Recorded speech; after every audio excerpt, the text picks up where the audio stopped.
Well, Russia's invasion of Ukraine has surprised many military analysts who'd expected fighting to be over very quickly. Instead, the three-month-old war has exposed unexpected weaknesses in Russia's forces. Heavy troop and equipment losses have reportedly hurt morale even more, and the war's initial aims have been severely scaled back. It was supposed to be over in a few days. Russian tanks rolled into Ukraine from multiple directions. From Belarus in the north, separatist-controlled parts of Ukraine and Russia itself in the east, and occupied Crimea in the south, aiming to decapitate the government by taking the capital Kyiv and capturing as much territory as quickly as possible. But planning and logistics soon proved to be a major problem. A menacing 40-kilometer line of tanks and personnel carriers was spotted heading towards Kyiv, but it soon bogged down and came under ferocious attack.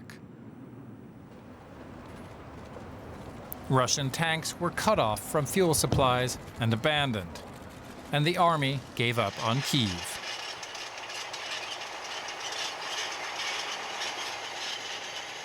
In late March, Russia shifted its efforts to the east, trying to cut off a huge chunk of territory south and east of Kharkiv.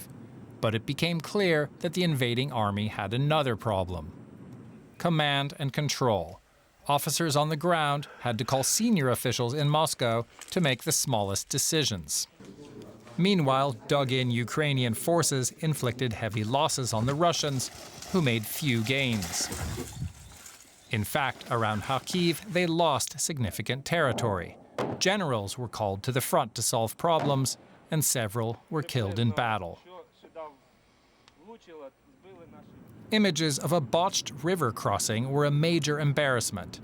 Dozens of tanks destroyed and hundreds of soldiers killed in what experts say was a desperate attempt to show some kind of progress.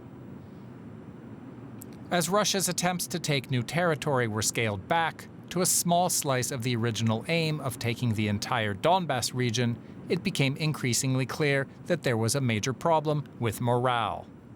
Intercepted communications showed Russian soldiers discussing sabotaging their own equipment or trying to injure themselves to be sent away from the fighting.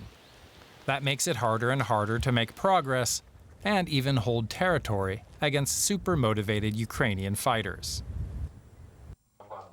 The coming weeks will show if Russia can hold the territory it seized, or whether Ukraine will push the invaders back to the border. Let's bring in Frank Ledwidge here. He's our regular military analyst, and he joins us from Oxford in the UK. Frank, this war is now entering its fourth month. Moscow has suffered multiple defeats and has had to scale back its ambitions. Are you surprised by how well the Ukrainians have held the Russians back?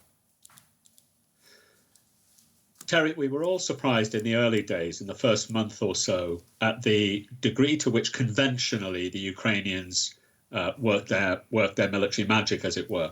Now, less so. The last 2.5 months or so have demonstrated why that is. And we've just heard on that report some of the reasons. Essentially, Russia's operating a peacetime army, which is having problems with manpower. I'll come back to that in a minute. Secondly, of course, and more importantly, Ukraine is fully mobilized. It's also backed by very capable, the world's most capable by far, military alliance. So that's from the physical perspective, the material and kit. Conceptually, Russia's all over the place. From the start, it didn't have a central approach. It didn't have a main effort, and it's had to scale that down. And furthermore, it retains old command structures and old ways of doing military business. Ukrainians, particularly over the last 8 years, have learned a great deal about how to exercise command and control. They devolve command and control to the lower levels. Finally, and most importantly, Terry, is the moral component. And that we saw from Max's report before, partly why that is. Ukraine is defending their homeland against a vicious and brutal enemy, and they are. Whereas the Russian soldiers don't seem to have much of an idea what they're doing. Indeed, Russian leaders have no strategic focus. So from the physical, the conceptual, and the moral perspectives, Ukraine is a superior fighting force. Russian forces are still trying to take more territory in the Donbas region, though. Given Russia's capabilities, the lay of the land there, its proximity to Russia, the separatist strongholds there, is it not just a matter of time, Frank, before the Donbas region is fully under Russian control? Two things from what you said there, Terry, very interesting. First of all, you did mention the proximity of Russia and its main supply routes into the combat zone. And that's true. There are big bases at Rostov, in Belgorod, and indeed all across the Russian border. So they've got short lines of communication, which they didn't have in the north. That's true. However, concerning the lay of the land, yes, parts of that area are good for maneuver warfare, which would tend to support the idea the Russians would be good at it. But let's not remember, the center of the decisive battles are going to be fought in Liman, Severodonetsk, and possibly Lyschansk. Those are urban areas.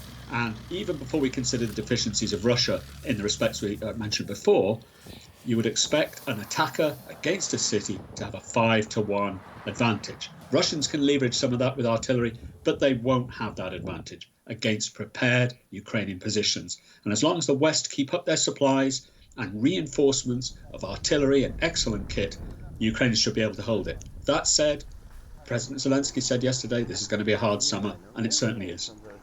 Frank, thank you very much for your insights. That was Frank Ledwidge, military analyst in Oxford. Thank you, Terry. Now let's look at some other stories making news in the Ukraine war. Ukrainian President Volodymyr Zelensky has called for maximum sanctions against Russia and said Vladimir Putin is the only Russian official he would meet to negotiate an end to the war with. He spoke via video link to the World Economic Forum in Davos, Switzerland. Russian business leaders and diplomats are barred from this year's meeting. A senior Russian diplomat has resigned because he's against the invasion of Ukraine. Boris Bondarev worked for Moscow's mission to the United Nations in Geneva. He's written to colleagues saying he's ashamed of the war. And Starbucks is pulling out of the Russian market. The Seattle coffee giant has announced the closure of all its 130 stores there. The brand had initially said it would keep the stores open but donate profits to humanitarian relief efforts in Ukraine. McDonald's exited the Russian market last week. 3 months into the Ukraine war, the fighting has moved largely to the east of the country. There, Russia is making slow progress in its attempt to control the Donbas region. For now, the center and west of the country are no longer threatened by Russian artillery or warplanes, but some towns outside of Kiev that saw devastating fighting are still struggling to recover. DW correspondent Max Zander visited the town of Hostomel, where an international team of psychologists are helping residents process the wounds of war. A busy morning at the clinic in the Kiev suburb Hostomel. Bullet holes in the windows bear witness to the Russian occupation. Medical staff have been working round the clock since the clinic reopened in April. They're dealing with visible and invisible wounds. I think there's kind of a collective trauma, if you like, with people living in the communities. Psychologist Malcolm Hugo has joined the operation here as part of the international organization Doctors Without Borders. He just returned from a home visit in the area. The woman whose house was completely destroyed was living there with her son, who's 30 years of age, and unfortunately he was killed in their driveway by a rocket. So she's obviously going through a grieving process. She's on her own now. The Kiev suburbs bore the brunt of the fighting in the early days of the invasion. That was followed by a ruthless occupation marked by violence against residents. The Russians have left. Reconstruction is underway, but people here are only starting to put their lives back together. The emotional scars run deep. There are various types of trauma people here are dealing with, like those who experience the occupation and extreme levels of violence. Then others returning to their homes, seeing not much left of it.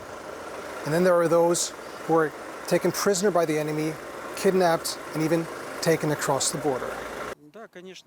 Oleg is one of them. He says Russian soldiers shot him in both legs in front of his home, then took him and his son. They dropped me on the porch and started to put the gun to my head and in my mouth. When my son saw this, he got on his knees and screamed, "Please don't kill my dad." They put us in the vehicle, blindfolded us with tape, tied our hands and took us in an unknown direction. They were taken across the border to Belarus, then flown to Kursk in Russia. Weeks later, Oleg was freed in a prisoner exchange. His son is still missing. It eats you from the inside, and you can't take away the sorrow with your tears. We need distraction through work and life while we're waiting for his return.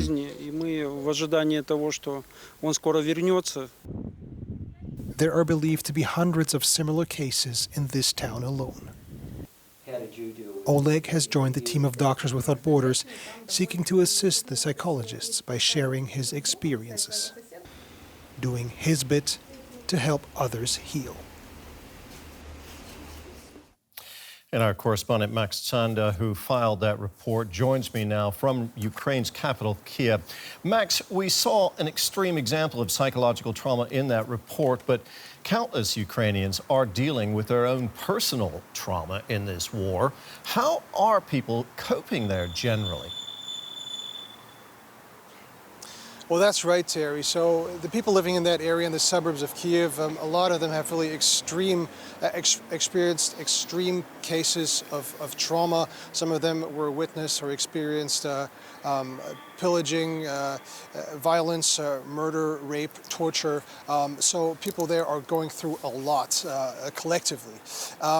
From talking to these people, it seems that it's important for them to keep busy, to work, to focus on their family, to put their lives back together and reconstruct their lives and even reconstruct their homes in many cases. Now, the psychologist that I spoke to in that report, he also said one thing that stuck with me. He said it was amazing he said the resilience that some people displayed in dealing with these situations really amazed him. But that being said, it's still very important that you don't just pack away your emotions, but try to seek psychological help and try to deal with this on a professional level. But then there are so many cases in this country. Everybody is affected in one way or another, not just in the suburbs of Kiev, but in the occupied territories close to the fighting line. There are 6 million people who fled the country or who are internally displaced. Even in this somewhat seeming peaceful capital of Kiev, at the moment, people are dealing with air raid alarms multiple times a day. So everybody has a story and is dealing with this in one way or another. Now, yesterday, Ukraine saw its first war crimes trial end in a life sentence for a Russian soldier. More trials are expected. What do these trials mean for Ukrainians, Max, and for Russians, for that matter? Right. So for the Ukrainians, this was the first war crimes trial, and during and as a reason of this invasion that's happening right now. For the Ukrainians, it's an opportunity to follow up on their commitment and show that they're going after these crimes and they're pursuing them accordingly. The Russians on the other side haven't really said much about this, other than that they were not able to provide proper legal assistance to their soldier there, and they would try to help him through other channels. Now, what exactly that means, we don't really know, but there has been some talk in the past that this very prominent case, that this soldier may be part of a prisoner exchange in the future. And there also have been some concerns of people following the trial that this life sentence, the prominence of this case may have implications on trials in Russia held against Ukrainian POWs. Okay, let's move on to the war itself, Max. What's happening in the battle for Severodonetsk? That city in the Luhansk region has been under heavy bombardment by Russian forces. Are Ukrainian troops holding on there? Right. Ukrainian troops are holding on to Severodonetsk.